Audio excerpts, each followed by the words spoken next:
আসন্ন ত্রয়োদশ জাতীয় সংসদ নির্বাচনে পিরোজপুর ১ সদর, নাজিরপুর ও নিসারাবাদ আসনে বিএনপি তথা জাতীয়তাবাদী শক্তির প্রতিনিধি হিসেবে লড়ছেন পরিচ্ছন্ন ও রাজনীতিবিদ ও শিক্ষাবিদ অধ্যক্ষ আলমগীর হোসেন।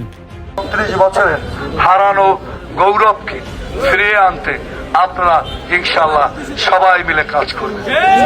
দীর্ঘদিনের রাজনৈতিক অভিজ্ঞতা এবং তৃণমূল পর্যায়ে শক্তিশালী সাংগঠনিক ভিত্তির কারণে দল তাকে এই গুরুত্বপূর্ণ আসনের দায়িত্ব দিয়েছেন। অধ্যক্ষ আলমগীর হোসেন পিরোজপুর জেলা রাজনীতির এক পরিচিত মুখ।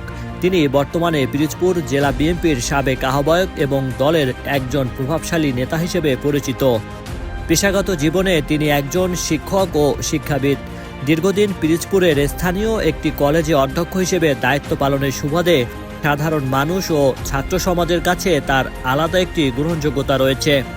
পিরোজপুর ১ আসনে প্রথমে বিএনপির নেতৃত্বাধীন যুগপৎ আন্দোলনের শরিক দল জাতীয় পার্টির কাজী জাফর চেয়ারম্যান মোস্তফা জামাল হায়দারকে মনোনয়ন দেওয়া হয়েছিল, কিন্তু শারীরিক অসুস্থতার কারণে তিনি নির্বাচনে অংশ নিতে অপারগতা প্রকাশ করেন। বিএনপির হাইকমান্ড চূড়ান্তভাবে অধ্যক্ষ আলমগীর হোসেনকে ধানের শীষ প্রতীকে মনোনয়ন প্রদান করে।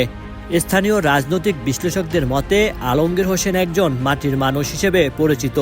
বিগত বছরগুলোতে দলীয় আন্দোলন সংগ্রামে রাজপথে সক্রিয় থাকার কারণে নেতাকর্মীদের মধ্যে তার ব্যাপক জনপ্রিয়তা রয়েছে। তার মনোনয়ন পাওয়ার পর থেকে এলাকায় বিএনপি ও এর অঙ্গ সংগঠনের নেতাকর্মীদের মধ্যে নতুন করে প্রাণ চাঞ্চল্য দেখা দিয়েছে। পিরোজপুর ১ আসনে অধ্যক্ষ আলমগীর হোসেনের প্রধান প্রতিদ্বন্দ্বী হিসেবে রয়েছেন জামাত ইসলামের প্রার্থী মাসুদ সাইদি। ধানের শীষ প্রতীক নিয়ে আলমগীর হোসেন সাধারণ ভোটারদের ধারে ধারে যাচ্ছেন এবং গণতন্ত্র পুনরুদ্ধার ও এলাকার উন্নয়নের প্রতিশ্রুতি দিচ্ছেন।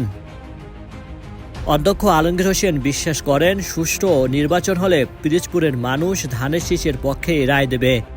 Raju Sikdar Niloy, Pirojpur online news.